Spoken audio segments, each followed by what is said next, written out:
Andan aytып Bileşip Teke degen darını maktap çıkkan mı diye kanday şunu düşünür altta maalesef kanday. Hazır Bin bastı degendeyken kimdadan sövmüşsün altta. Birinci men familiyam jönündө aytып берейин, анан кийин Теке жөнүндө айтып берейин. Менин фамилиям Текебаев. Атам Чиркеш. Өзүм атым Өмүрбек. 100% кыргызча, арабча эмес, европача эмес, орусча эмес, коммунисттерчесинен да эмес. Советбек деген, Сезбек дегендейчи, Доктурбек дегендей. Накта кыргыз тилинде жазылды. Эми кыргыздар атты бери өзүнүн салты эрежеси болгон. Ниет менен берген.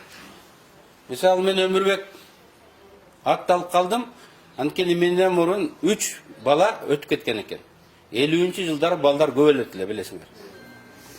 Анан өмүрлүү болсун деп мен атымды Өмүрбек койгом. Энем дагы раматлык. Балдары көп өтө бергенден Чиркеш деп артынан бала алып келсин деп койгон экен, бирок тилеги аткарылбады. Жалгыз бала болуп калды. Атам жалгыз эле. Көп айтат эле, жалгыз болбош керек экен, жок деген 3 бала болуш керек деп көп айтат эле. Биз 5 бир тууган болдук, 3 эркек, 2 кыз. Кыргыздар мал жандуу калк болгон. Балтабай, Тешебайдан башкадан Жылкыбай, Текебай, Козубай, Арстанбек, Жолборсбек аттарды мындай коюп келишкен да. Бул кыргыздардын маданияты.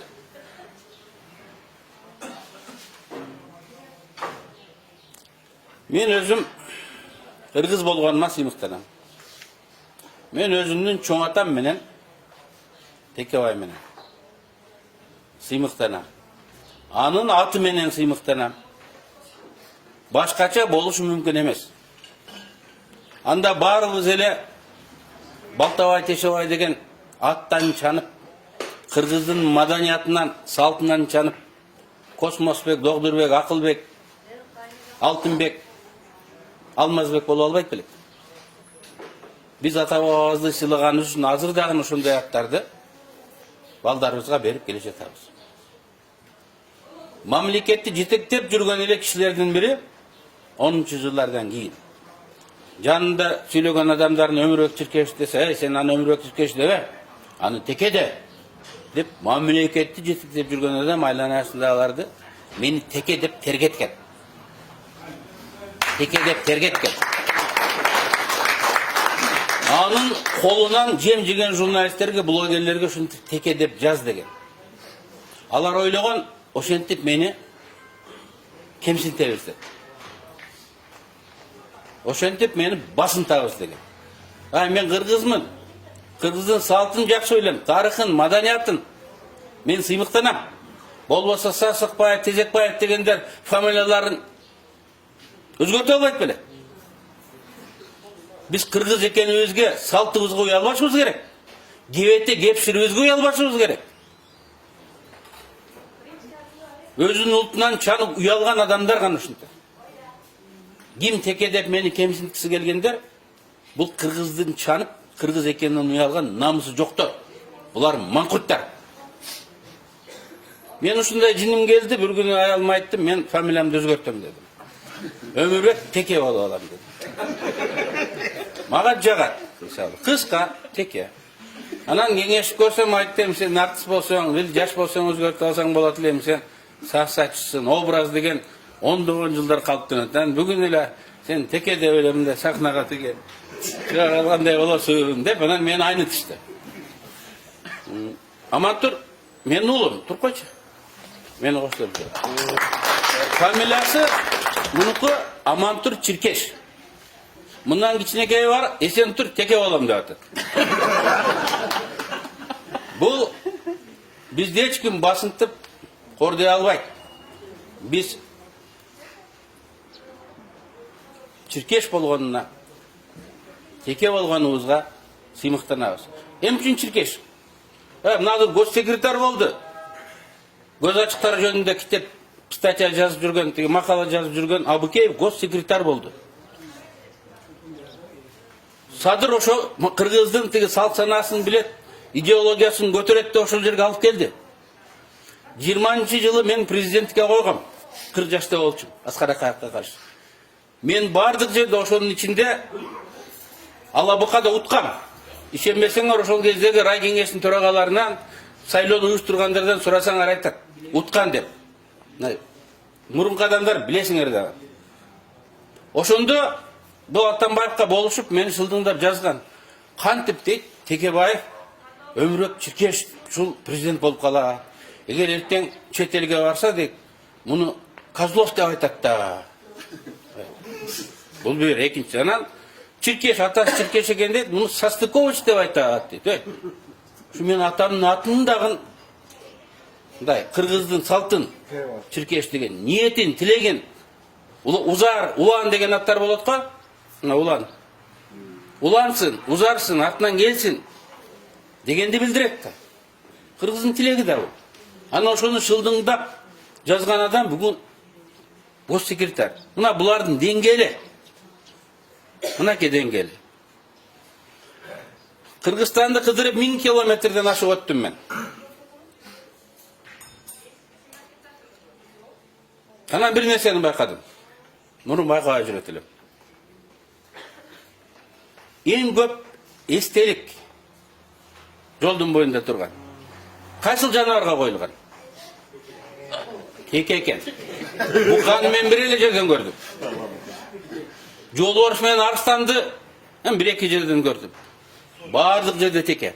Көлгө кетип атсаң деле, Таласка кетип атсаң деле, мына Аксыдан чыгып, Алабукага кирген деген жердин деле Союздун убагында мүйүлү сынып калган эски текелер дагы деле турат.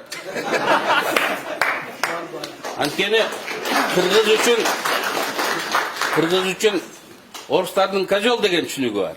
Кыргыз үчүн тотеке бул таптакыр башка түшүнүк болгон. Бул үйүрдүн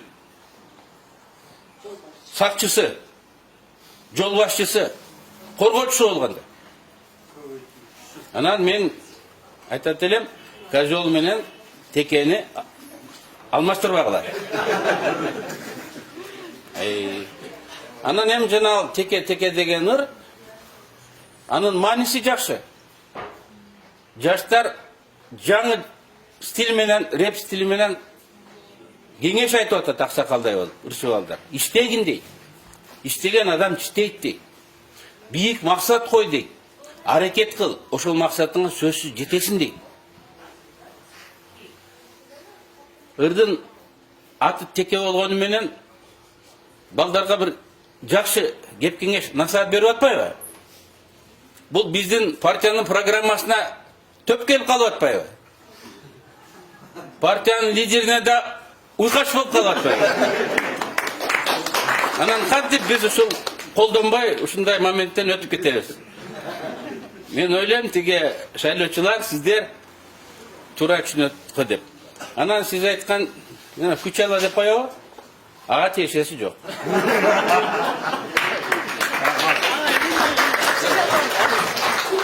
Азыр уруксат берсеңиздер, мен да кошумчалап коеюнчу. Чындап эле ушул сөздү мамлекеттин биринчи адамдын оозунан укканда негатив ушундай терс мааниде айтканда мен таң калдым. Ушундай биринчи адамдар деле элге чыгып ушундай айта берет экен да депчи. Анан сиздерге Афлатун тоосу жакын, билесиздер. Кожо жаштын окуясын билесиздер. Теке деген ыйык жаныбар кыргыздар үчүн. Ошол текени кырып аткан үчүн Кожо жаш жазага тартылып, аскан чокусунда калып атат. Анан мен өзүм профессормун. Жүздөгөн студенттерге сабак берем. Мектептер менен иштейм. Анан мен акырын сурамжылоо жүргүздүм.